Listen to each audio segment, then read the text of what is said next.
Hello, I'm DelusionDispeller, and I've been requested to make a video about narcissism in families. So I went and did the research and compiled some notes, also some experiences that I've personally gone through. And I'm going to make the next set of videos based on the narcissistic spouse and the narcissistic parent. We're going to start with the narcissistic spouse. The first thing is you need to know what you're dealing with narcissists. First of all, I want to say you need to have a detached attitude when dealing with narcissists of any kind. Even if you can't take on a divorce or a separation, if it's not exactly where you want to go with this, you need to detach emotionally from the situation. That means you don't take on their blame, their criticism, their condemnation as your own, and you let them own their feelings. You learn to be your own individual person, and you let them own their emotions, their reactions, etc. If they say you're stupid, you don't automatically believe, oh, they say I'm stupid, so I'm stupid. You need to know who you are and believe that about yourself, not what they say about you. The second thing is, besides knowing who you are and detachment, you need to do some research. You need to learn how they're going to react. You need to learn what is common with narcissistic personality disorder in anybody. First of all, let's talk about some of those things. The narcissist believes he is all superior. He is God, he is chief, he is king, he is all that. He believes he's entitled to anything he wants, and this goes for women as well. The narcissist shows no remorse when he's hurt somebody. He, when confronted, will blame others and exclaim that he did such and such because after all he did for them, they owe him whatever. He's secretive. He lies a lot of times. He's emotionally unavailable. He is overly sensitive. He is deceptive. He always gives you a sense that he is so busy and everybody just needs him so badly. They can do this in the form of a ministry, politics. They might be famous. They might not be famous. They might be just an average Joe that tends to have a lot of phone calls coming in, and sometimes they'll say they have a lot of phone calls and they don't really. It just depends. There's not one steadfast rule in them looking busy. They just want you to think that everybody needs them desperately, and so should you. So that varies. Let's see. They are overly sensitive to criticism.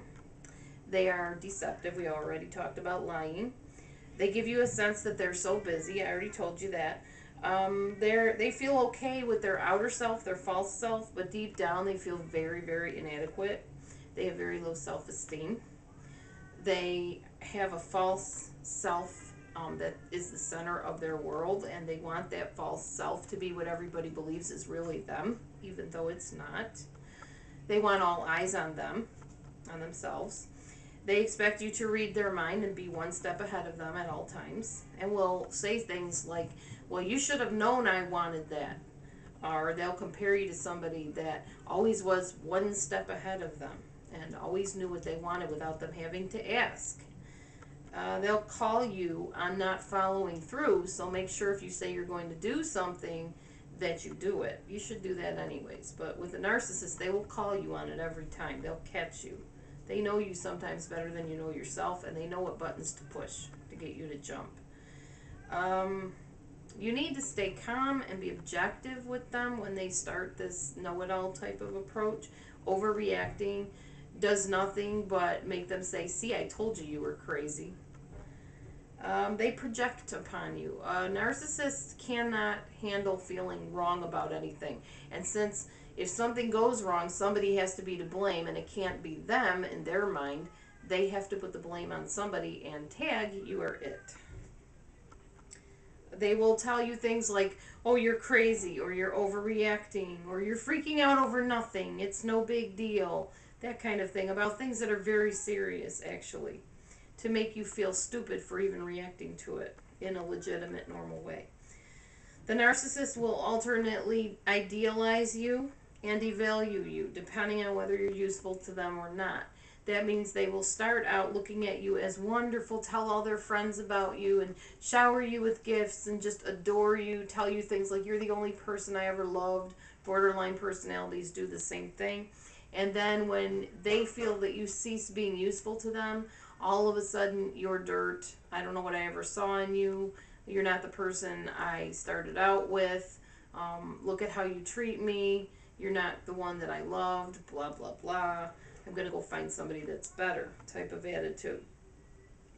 They expect you to trip over yourself to try to please them, literally. And they'll never be pleased. You'll feel like you're running around in circles with them, trying to make them happy, trying to please them, trying to bless them, trying to make them approve you. And it will never happen because narcissists don't approve of themselves, let alone anybody else. They don't have that sense of self-worth connection inside of them. They'll generally not change unless there's a major miracle, I believe, from God.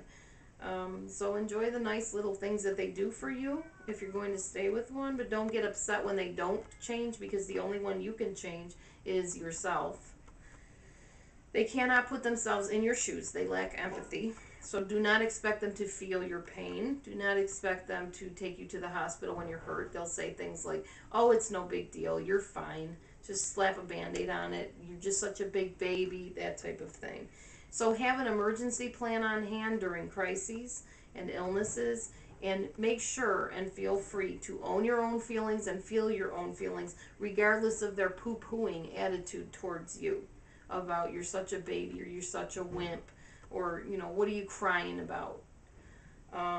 They twist conversation very easily. So be sure of what you said, because they will come back and they will tell you, oh no, that's not what you said. I remember what you said. So make sure you know exactly what you said. They will and can use it against you. Stay tuned for the next part. God bless you from Delusion Dispeller. Bye-bye.